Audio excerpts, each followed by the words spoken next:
Panginoon.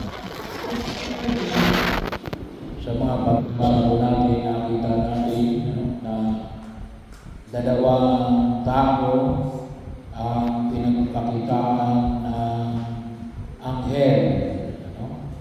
So, sabi yun, sa dalawang pagbasa, sinabi niya na siya si Gabriel. Si Gabriel the Archangel. Doon sa unang pagbasa, most probably, ay siya yun. Pero dalawang tao na binalitaan niya na na sila'y magkakaroon ng anak. So, sa aklat na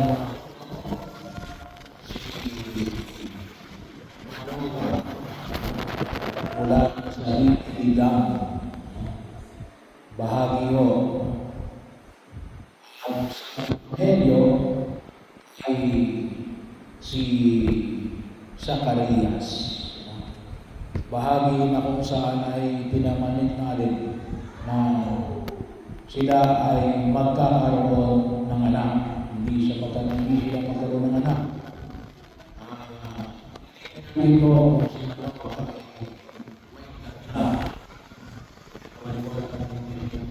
si Zacarias, maliwanag na nakalagay namin sa gitna ng mga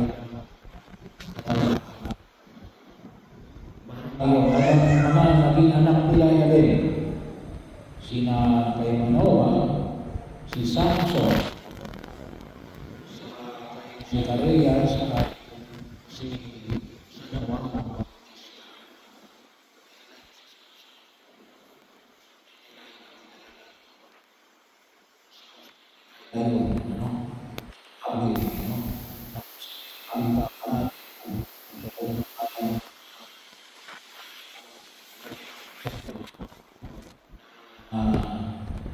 si Samson ay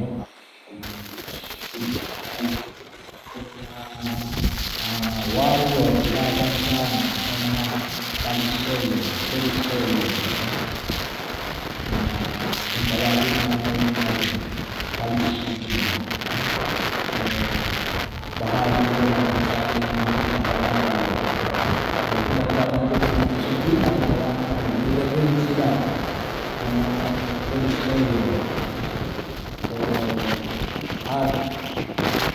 Ito sa Samson sa dalawang Bautista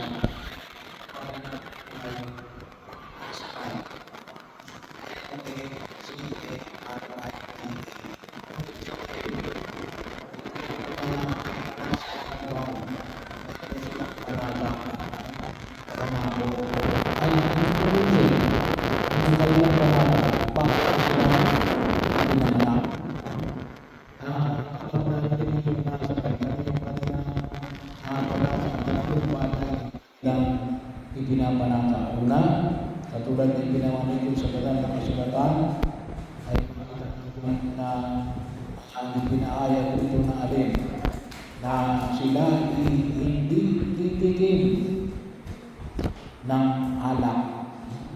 Hindi lang kasi talagang hindi sila titigil ng alak o na anumang uri na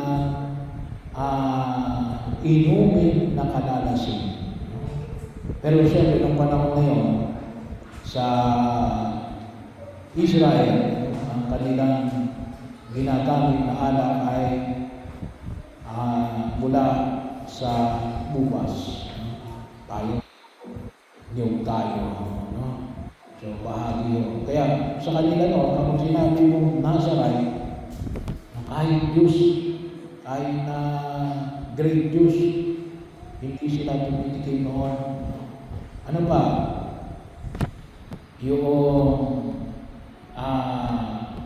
hindi magpapagupit. So bahagi yun, hindi nagpapagupit. Kaya mahaba ang mga buhok. Babae man o lalaki. Kapag nasa right, kasi ito yung mga nanay panata, yun ang kanilang delusyon. kanilang itinakda. Kuntusin, hindi sila nagtakda, ang Diyos ang nagtakda sa kanila. No? Kaakibat ng alin, nung biyaya ng buhay na ipinagkaloob sa kanila. At yung pangatlo ay kung huwag hahawak ng patay. No? So, bahagi ko yun. No? Alam naman natin, no, sa atin, pinahalagahan natin yung patay. Sa kanila, yun ay, ang tawag natin ay act of self-denial. No? Kung saan may mga Pilipino na ayaw umawag ng kabago. No? Kung sabi ko, ano ba ito? Mga Nazarite ba ito? No? Ito ba may pangako? No? Alam nyo, sa amin, kapag may namatay na pari, no?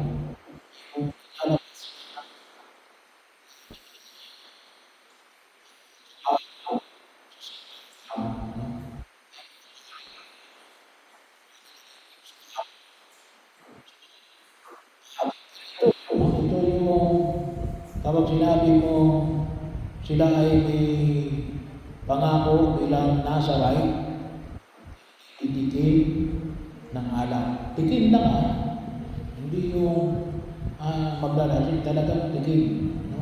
Bawal. Pangalawa, hindi magpapagupit. Pangatlo, hindi hahawak ng patay. Para alin? Yung ay kanilang simbolo ng kanilang pakipag-ugnayan sa Diyos. Kaya nga, kung yung maalala, si Samson, at saka si Delilah, kung ano yung kwento nila, si Samson ay umibig kay Delilah. Si Delilah isang Filisteo. Hinayaan niya, gawa ng kanyang pag-ibig kay Delilah, hinayaan niya na alin,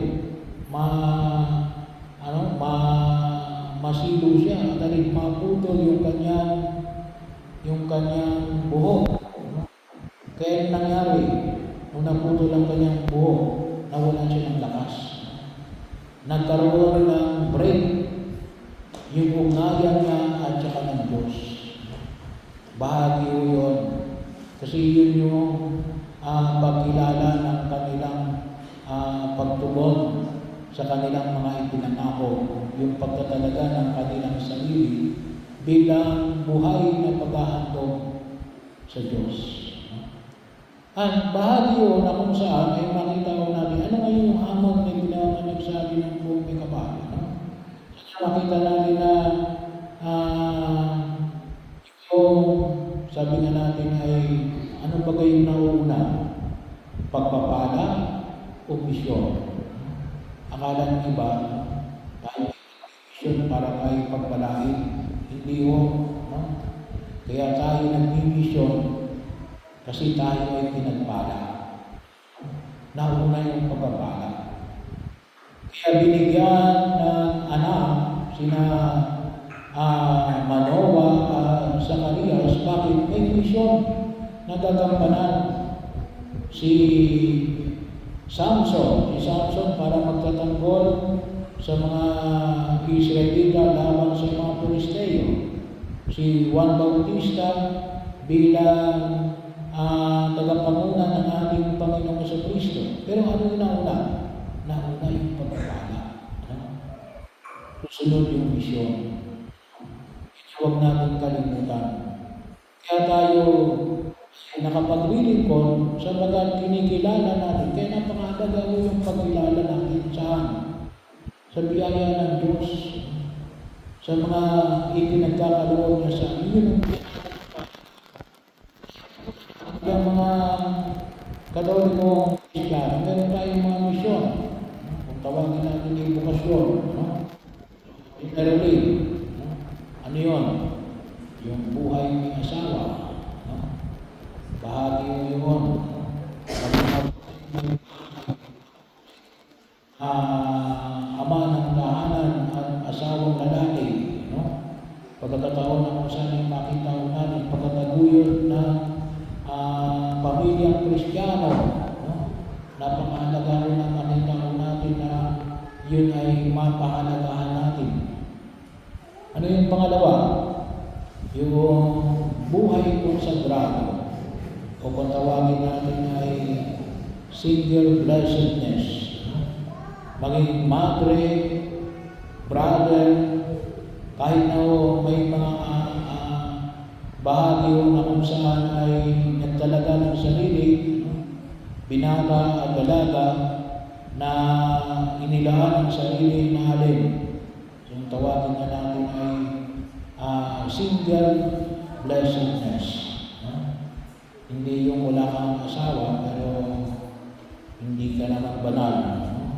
So, hindi mo yun. Kailangan mo, ikaw ay walang asawa at wala kang kinakasama. So, yun po yung tinatawag natin single blessedness. At pangatlo, yung buhay pagpapali. So, bahagi yun yung mga vision na pwede natin kaapin. At maaaring may mga pagtawag pa sa atin ng Diyos na makita po natin. Pero sana, kaya natin gagampanan yung tungkulin na yun. Bakit? Ay sila makita natin binigyan tayo ng biyaya ng Diyos. Dapat makita natin ulit yung pagpapahalaga at pangunguna ng pagpapala ng Diyos. Katulad halimbawa sabihin natin na hindi ka naging pari para ikaw ay basbasan. Ikaw ay binasbasan. Kaya ikaw ay nagpapari. Kaya ikaw'y naging mabuting may asawa kasi ikaw ay pinagpala. Ganun no? Nakita natin si Juan Bautista at saka si Samson ay pinayayaan ng Diyos, masilang sila sa daigdig na ito. Bakit? Kasi mayroon silang misyon. Mayroon silang misyon. Mayroon silang pagkilos. Kanina ay ako'y nag-misa din naman ako sa pagsikitipon ng mga senior ng sulit. Ay sabi ko nga doon sa mga senior ng sulit, ay marami pa kayong gagawin. Huwag mong sabihin na matanda na ako. Kapag wala na kayong gagawin, magpapuro na kayo ni Lord.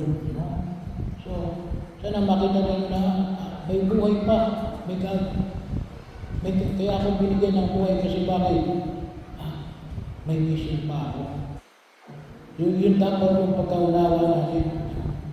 Binigyan tayo ng buhay sa daigdig na ito sapagat may mission pa tayo na dapat natin isang katuparan. Kaya na huwag natin kalimutan. Nauna yung yung pagkapala ng Diyos. Yung biyaya ng Diyos. At sa pagkilala ng pagkapala ng Diyos, doon natin makikita natin, sana ma-realize natin may mga dapat ang palakong isang katuparan sa daigdig na ito. Bilang kabahagi ng pagkilos katulad ng panahon ni Samson at yung sa Juan Bautista sa kasalukuyang pagkilos mo sa daigdig